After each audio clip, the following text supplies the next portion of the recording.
తెలంగాణ రైతాంగానికి నమస్కారము.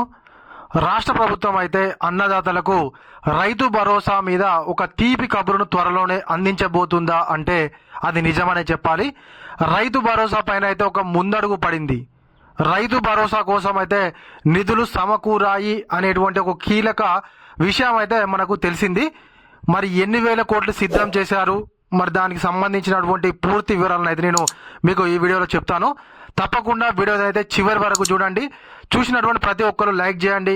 మీరు లైక్ చేయడం వల్ల అయితే మన యొక్క వీడియోని అయితే చాలా మంది అన్నదాతలు చూడడానికి అవకాశం ఉంటుంది కాబట్టి తప్పకుండా మీరైతే ఒక లైక్ చేయండి. అదేవిధంగా మీలో ఇంకా ఎవరైనా మన ఛానల్ను సబ్స్క్రైబ్ చేసుకోకపోతే వెంటనే సబ్స్క్రైబ్ చేసుకొని పక్కనటువంటి గంట సింబల్ నొక్కండి.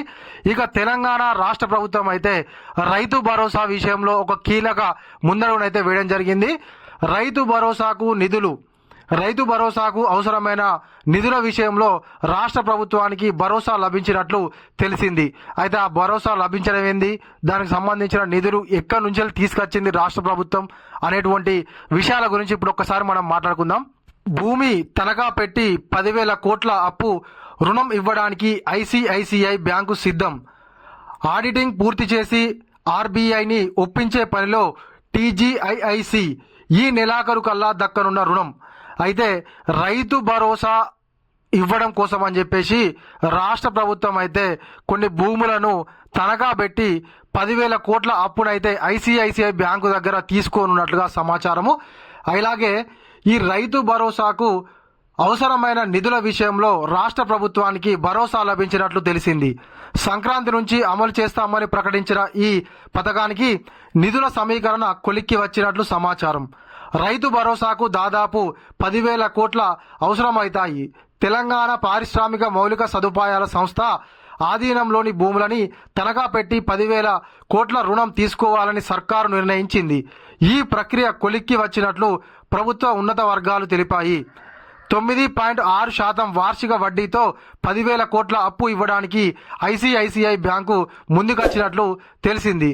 అయితే రాష్ట్ర ప్రభుత్వం అయితే ఖజానా ఖాళీగా అయింది రాష్ట్ర ప్రభుత్వం దగ్గర.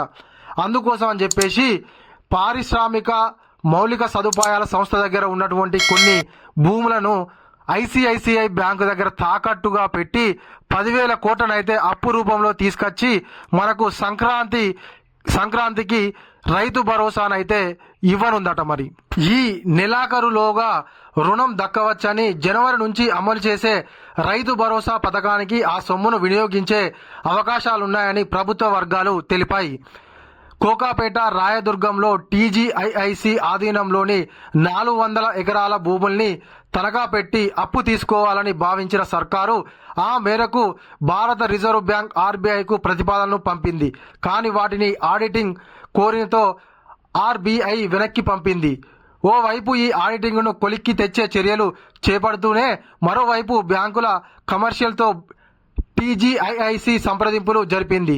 ఆడిటింగ్ను పూర్తి చేసి ఆర్బీఐని ఒప్పించే పనిలో పడింది. దీంతో ఐసిఐసిఐ బ్యాంకు రుణం ఇవ్వడానికి ముందుకొచ్చినట్టుగా తెలిసిందట. అయితే ఏంటంటే మనకు 400 ఎకరాలు భూమిని ఐసిఐసిఐ బ్యాంకుకు తాకట్టుగా పెట్టి 10,000 కోట్ల రూపాయలను తీసుకొచ్చి రైతు భరోసా ఇవ్వాలని చెప్పేసి నిర్ణయం తీసుకుంటే ఈ విషయాన్ని ఆర్బీఐ దగ్గరికి తీసుకెళ్తే ఆడిటింగ్ కోసం అని చెప్పేసి రిటర్న్ పంపించేసిందట. మళ్ళీ వీళ్ళు ఏంటంటే బ్యాంకులతోని సంప్రదింపులు జరిపి మనకు 10,000 కోట్ల అప్పును తీసుకోవడానికి సిద్ధమైనట్లుగా తెలిసింది. అయితే రాష్ట్ర ప్రభుత్వం ఈ నెలాఖరులోగా 10,000 కోట్ల రుణం తీసుకునే అవకాశాలు ఎక్కువగా ఉన్నాయని ప్రభుత్వంలోని కీలక వ్యక్తి ఒకరు చెప్పారు. మరోవైపు ఈ నెలాఖరు నాటికి 7,000 మందికి పైగా ఉద్యోగులు పదవీ విరమణ చేయనున్నారు. వారికి చెల్లించే ప్రయోజనాల కోసము 2,000 కోట్లకు పైగా నిధులు కావాలి. వీటన్నిటిని దృష్టిలో పెట్టుకొని ప్రభుత్వము 10,000 కోట్ల రుణం తీసుకునేందుకు చర్యలు చేపడుతుంది. అయితే ఇక్కడ ఇంకొక విషయం ఉంది. అటుల్లో వీళ్ళు తీసుకునేటువంటి 10,000 కోట్ల రూపాయలు కేవలం రైతు భరోసా కోసమే కాదు, 7,000 మంది ఉద్యోగులట రిటైర్ అవుతున్నారు. అయితే వాళ్ళకి ఇవ్వాల్సినటువంటి ఆ సెటిల్మెంట్ ఉండే కదా పిఎఫ్ కానీ మిగతా వాళ్ళకు ఇచ్చేటువంటి డబ్బులు దరిదాపుగా 2,000 కోట్ల రూపాయలు అవసరమైతే వాళ్లకు 2,000 కోట్లు మరియు రైతు భరోసా కోసము 10,000 కోట్లు. మరి మొత్తంగా 400 ఎకరాలను తనఖా పెట్టి ఐసిఐసిఐ బ్యాంకు దగ్గర అయితే వాళ్ళు డబ్బులు తీసుకున్నట్లుగా సమాచారము.